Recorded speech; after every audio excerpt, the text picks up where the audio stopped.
यहां पर आगे हम देखते हैं कि मैं तो अपने ठहराए हुए राजा को अपने पवित्र पर्वत सिय्योन की राजगद्दी पर बैठा चुका हूं। तो हम प्रभु यीशु मसीह के लिए क्या देखते हैं? प्रभु यीशु मसीह अपने पिता के सिंहासन पर उसके साथ बैठा है, उसके दाहिनी ओर। और यहां आगे देखिए लिखा है, मैं उस वचन का प्रचार करूंगा जो यहोवा ने मुझसे कहा, तू मेरा पुत्र है, आज तू मुझसे उत्पन्न हुआ है। तो इस वचन को हम देखते हैं कि इब्रानियों की पत्री में भी इसका जो है जिक्र किया गया है कि जब बात हमने पढ़ी थी कि जब लोग स्वर्गदूतों के विषय में बात कर रहे थे, तो वहां पर यह क्लेम किया गया था कि परमेश्वर ने कभी भी किसी स्वर्गदूत को अपना पुत्र नहीं कहा, बल्कि दाऊद के वंश को, उस राजा को उसने पुत्र कहा है। तो यहां तू मेरा पुत्र है, आज तू मुझसे उत्पन्न हुआ है। तो यहां इसका मतलब यह है कि परमेश्वर यहां पर राजा दाऊद को आत्मा में होकर बता रहे हैं कि तेरे वंश में से, तेरे गोत्र में से, तेरे ही खानदान में से मैं उस अद्भुत राजा को भेजूंगा, जो राजा हमेशा हमेशा तेरे राज्य को युगानुयुग तक राज्य करता रहेगा। उसकी गद्दी का कभी अंत नहीं होगा, उसके राज्य का कभी अंत नहीं होगा। तो ये सारे जो वचन हैं ये प्रभु यीशु मसीह के लिए कहे गए हैं। आगे लिखा है, मुझसे मांग और मैं जाति जाति के लोगों को तेरी सम्मति होने के लिए और दूर दूर के देशों को तेरी निज भूमि बनाने के लिए दे दूंगा। तो यहां पर यह बात आत्मा में होकर परमेश्वर ने क्या कहा?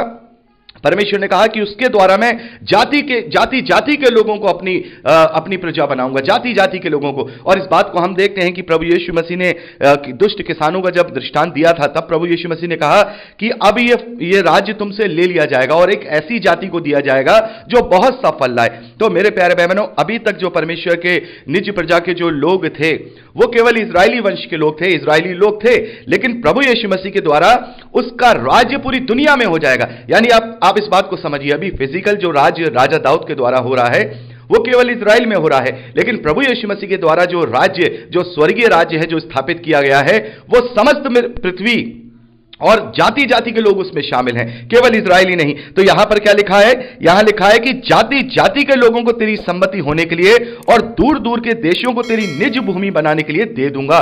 तो ये प्रभु यीशु मसीह के राज्य में समस्त मानव जाति, जितनी भी जाति जाति, भाषा भाषा, कुल कुल के लोग हैं, वो सब परमेश्वर ने यहां राजा दाऊद के द्वारा भविष्यवाणी में कह दिए हैं, पवित्र आत्मा के द्वारा, कि तेरे वंश में से ये सारी बातें होंगी। और ये सब भविष्यवाणियां प्रभु यीशु मसीह के लिए है। देखिए आगे लिखा है, तू उन्हें लोहे के डंडे से टुकड़े टुकड़े करेगा, तू कुम्हार के बर्तन के समान उन्हें चकनाचूर कर डालेगा।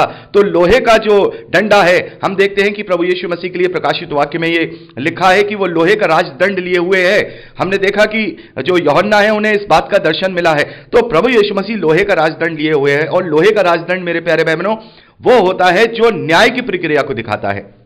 एक राजदंड अलग अलग धातुओं के होते हैं, सोने के, चांदी के, लकड़ी के और लोहे के, लेकिन जो लोहे का राजदंड होता है वो न्यायियों को, जो न्याय की प्रक्रिया करने वाले जो जजेस होते हैं, उन्हें दिया जाता है।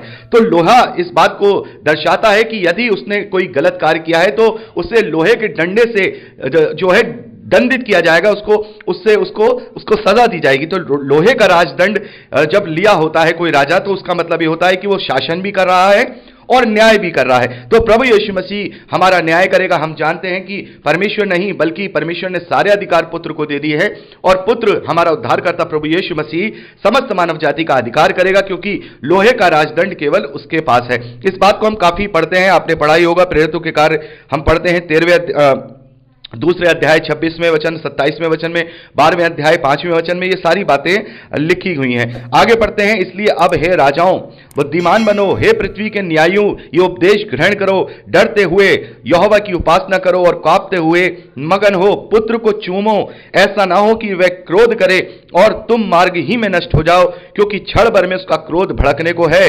धन्य है वे जिनका भरोसा उस पर है। तो यहां पर एक भविष्यवाणी के रूप में यहूदी लोगों को, इजरायली लोगों को यहां पर परमेश्वर ने बता दिया है, और आज हम इन्हें पढ़ के समझ सकते हैं कि ये जो बात है ये समस्त मानव जाति के लिए, जाति जाति के लोगों के लिए है कि आओ परमेश्वर की इस बात को समझो ये भविष्यवाणी तुमसे क्या कहती है। और मेरे प्यारे भाई बहनों, इस भविष्यवाणी को, इस दूसरे अध्याय की बातों को चेले समझने पाए, प्रेरित समझने पाए, जो लोग प्रभु पर विश्वास करने वाले थे वो समझने पाए, पौलुस समझने पाए, यूहन्ना समझने पाए, लेकिन जिन लोगों ने प्रभु को क्रूस पर चढ़ाने के लिए सम्मति करी वो नहीं समझ पाए। और जैसा कि हम देखते हैं यहां पर साफ तौर पर दाऊद ने ये बातें की हैं, और बहुत सारी हम भविष्यवाणी देखेंगे कि साफ तौर पर राजा दाऊद ने प्रभु यीशु मसीह के लिए भविष्यवाणियां की हैं। और यही कारण था जो पौलुस हैं, वो जब हिब्रू कल्चर में, या हम कहें जब यहूदियों में या इजरायलियों में प्रभु यीशु मसीह का प्रचार करते थे, तो वो हमेशा इस बात को कहते थे कि तुम पवित्र शास्त्र में देखो, इस बात की पहले ही चर्चा हो चुकी है। और वो लोग समझते थे, वो लोग सुनते थे। ऐसे अनेक वीडियोस को देखने के लिए हमारे चैनल को सब्सक्राइब करें, बेल आइकॉन प्रेस करें और वीडियो को लाइक जरूर करें। धन्यवाद।